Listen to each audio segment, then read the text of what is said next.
In the mid-1970s, when computers were massive machines locked inside universities and government labs, two young men sat in a small California garage, believing something the world laughed at, that one day ordinary people would own computers in their homes.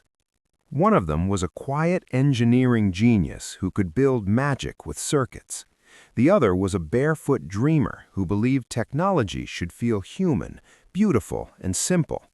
They had no money, no investors, no business experience, and no idea how difficult their journey would be. But that belief, that technology could change lives, gave birth to Apple, a company that would fall, rise, nearly die, and then redefine the modern world forever. Steve Jobs was not the typical tech founder. He was intense, emotional, demanding, and obsessed with perfection. Adopted as a baby, he grew up feeling both special and abandoned, a contradiction that would shape his personality for life. He dropped out of college, wandered through spiritual exploration, experimented with ideas, and questioned everything. Steve Wozniak, on the other hand, was his complete opposite: shy, brilliant, deeply kind, and obsessed with electronics since childhood. Where Jobs dreamed, Wozniak built. Together, they formed a rare balance of vision and execution. The story of Apple truly began with a hobby. Wozniak loved designing computers just for fun. In 1975, he created a simple personal computer that could connect to a keyboard and display text on a screen. At the time, most computers required switches and lights to operate. Wozniak's invention was revolutionary, but he gave the design away for free at a local computer club. Jobs saw something else. He didn't see a hobby. He saw a product. He saw a future. Jobs convinced Wozniak that people would pay for this machine. They sold personal belongings to raise money, a calculator, an old van, and assembled computers by hand in Jobs' parents' garage. That computer became the Apple I. It wasn't perfect. It had no case, no keyboard, no power supply, but it worked, and it sold. That was enough. In 1976, Apple Computer was officially born. The name Apple was chosen not for strategy, but simplicity. Jobs wanted something friendly, approachable, and human, the opposite of cold corporate tech names. Their first real success came with the Apple II, a fully packaged personal computer designed for ordinary people. It had color graphics, a plastic case, and ease of use. It exploded in popularity. By the late 1970s, Apple was no longer a garage startup. It was a fast-growing company with real revenue. But success brought new problems. Jobs was brilliant, but difficult. He pushed employees to extremes, demanded perfection, and believed rules did not apply to him. As Apple prepared to go public, investors demanded stability. That meant bringing in an experienced CEO. That decision changed everything. John Sculley, a successful executive from Pepsi, was recruited by Jobs with one unforgettable question. Do you want to sell sugar water for the rest of your life, or do you want to come with me and change the world? Sculley joined Apple, and within years, Jobs would be pushed out of the very company he founded. The conflict between Jobs and Apple's board was explosive. Jobs wanted radical innovation at any cost. The board wanted predictable profits.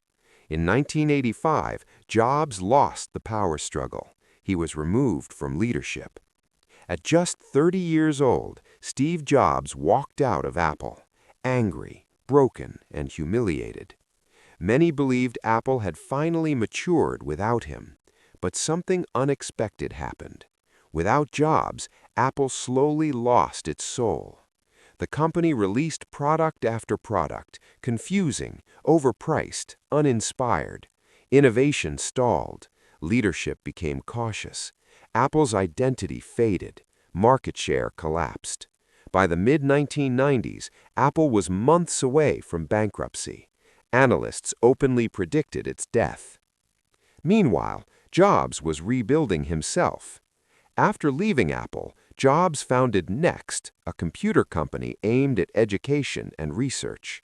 Next computers were expensive and commercially unsuccessful, but technologically advanced. Jobs also purchased a small animation studio that would later become Pixar. Against all odds, Pixar created Toy Story, the first fully computer-animated film, changing cinema forever. Jobs had learned patience. He had learned leadership. He had learned failure.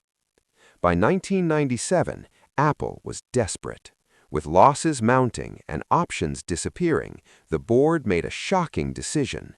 They bought Next and brought Steve Jobs back. When Jobs returned to Apple, the company was in chaos. Product lines were bloated, morale was low, cash was nearly gone. Jobs did not hesitate. He slashed products, fired executives, simplified everything, and re-established Apple's core identity.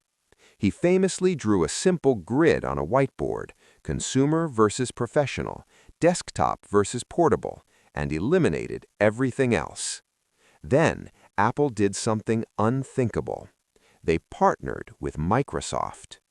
Microsoft invested $150 million into Apple, saving it from collapse. Critics called it surrender. Jobs called it survival.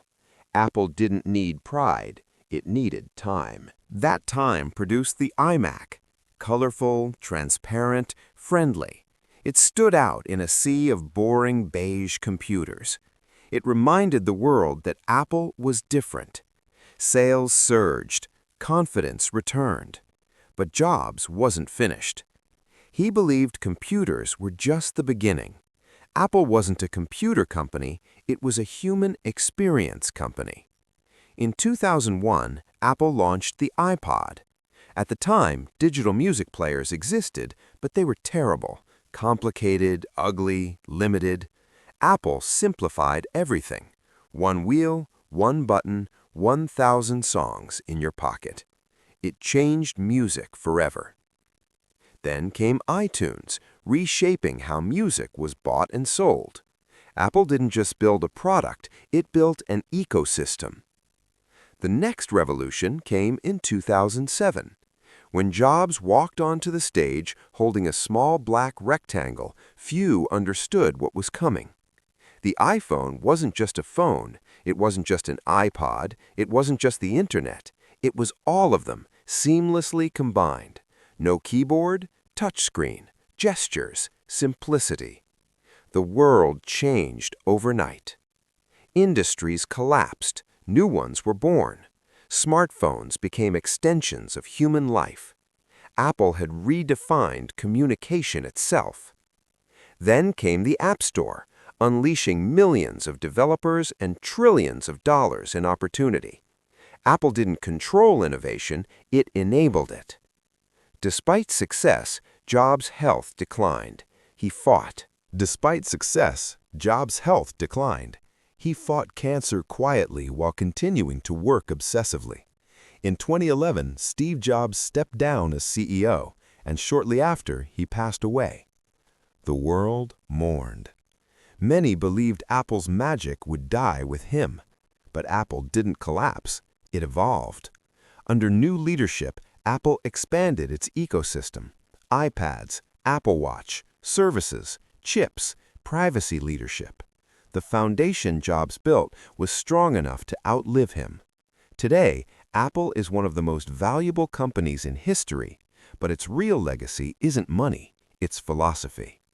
Apple taught the world that design matters, that simplicity is powerful, that technology should serve humans, not intimidate them, that creativity belongs in business. Apple's story is not about perfection, it's about persistence, failure, reinvention, vision. It's about believing in impossible ideas long enough for the world to catch up. From a garage to the global stage, Apple didn't just build products, it built a way of thinking. And that way of thinking changed the world forever. If you want more such information, then subscribe to our channel.